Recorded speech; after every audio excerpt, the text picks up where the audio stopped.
Привет подписчикам и гостям канала Travel.nrf. Возвращаюсь к рассказу о курортах Ставропольского края, куда имел удовольствие съездить в середине января. Из снежного Железнозаводска переместимся по весеннему теплый курорт Кисловодск.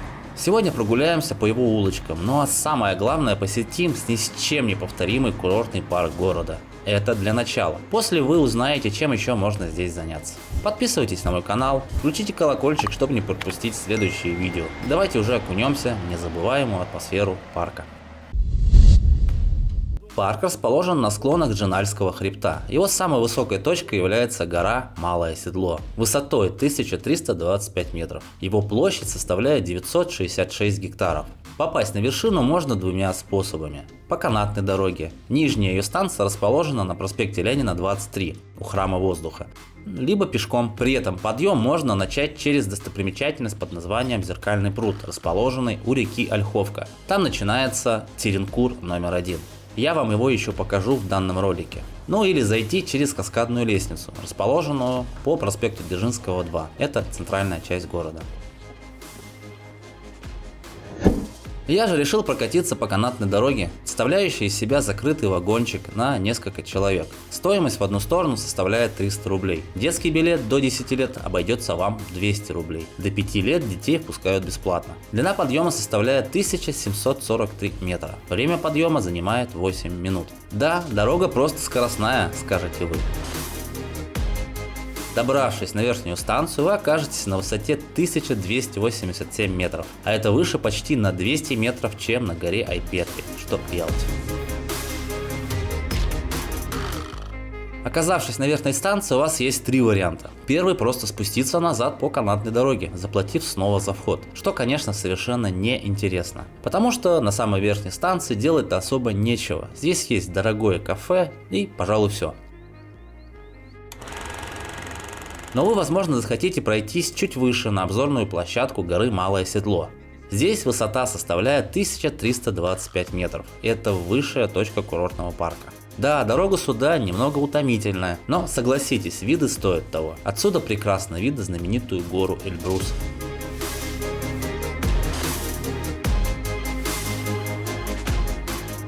Чуть ниже вы увидите скалу Замок. Ну и третий вариант — это спуститься пешком. Я думал какое-то время, стоит ли это делать, но в итоге решился идти пешком и не пожалел, потому что маршрут оказался очень комфортно оборудованный, с потрясающими видами по пути. Учтите, на всем маршруте всего 2 туалета, и вход в них платный, 30 рублей. Один расположен на горе Красное Солнышко, там можно заплатить только наличкой. Второй у нижней площадки канатной дороги, там принимают оплату картой.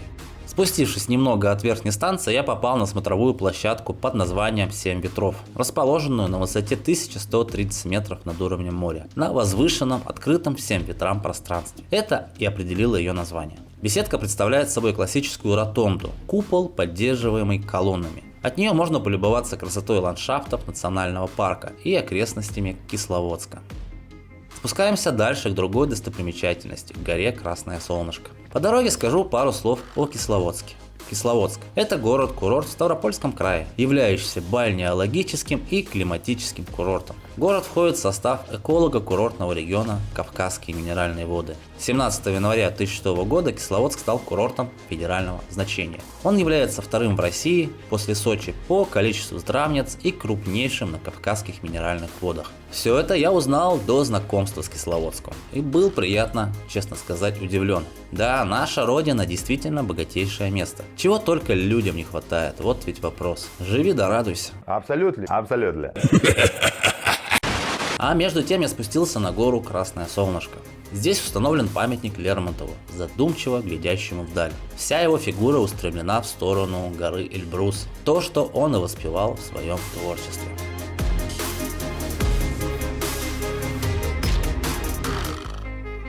Рядом с памятником расположена очень интересная группа камней, и опять же открываются красивые виды.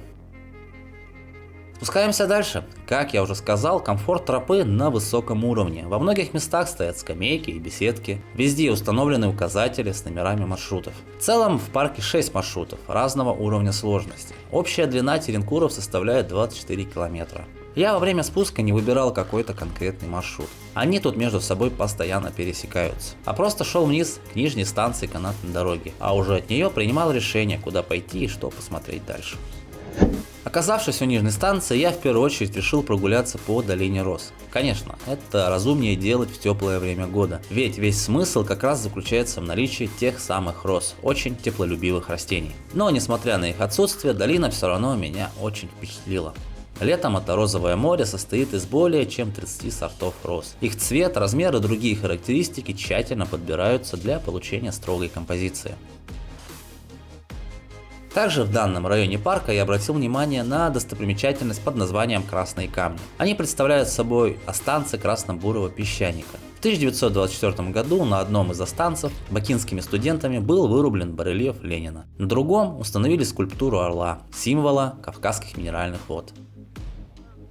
Ну а я между тем вышел к Зеркальному пруду. Далее я пойду вдоль реки Ольховка в сторону центра города. И при этом я продолжу находиться на территории того же парка. Посмотрим, что здесь есть еще интересного. После осмотра Зеркального пруда можно пройтись вдоль реки и увидеть местную фишку под названием балансировка камней. Молодые люди каким-то загадочным способом выставляют камни друг на друга вопреки гравитации. Я лично такой фокус вижу впервые. А вы слышали о таком? Но, пожалуй, самой главной достопримечательностью в этом районе считается совершенно справедливо Нарзанная галерея. Обратите внимание на то, что галерея работает по своему своеобразному режиму в определенные часы. Перед каждым открытием возле входа собирается большая толпа людей, а это вне сезон. Что здесь происходит летом, трудно себе представить.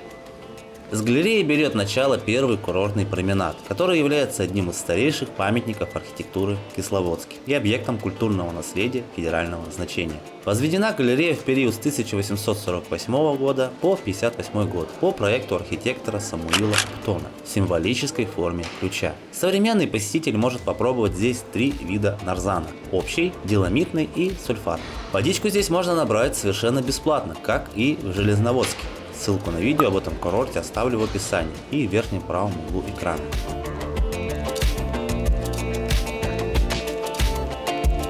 В Кисловодске, кстати, имеется еще один бювет под номером 5, расположенный по адресу улица Вокзальная, 3. Когда я к нему пришел, он был закрыт на перерыв, к сожалению. Рядом с Нарзанной галереей расположено другое интересное здание – это колоннада. Архитектурный памятник и значимое для жителей города место. Здесь назначают свидания и проводят массовые мероприятия. Отсюда начинаются многие экскурсионные маршруты, а само изображение достопримечательности нанесено на многочисленные магниты, открытки и памятные сувениры.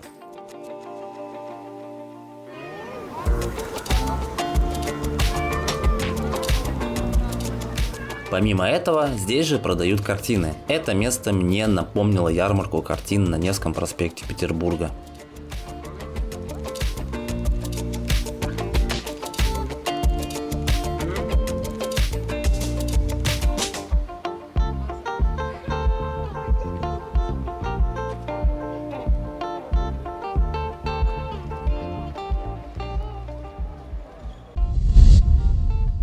Особо хочу отметить курортный бульвар.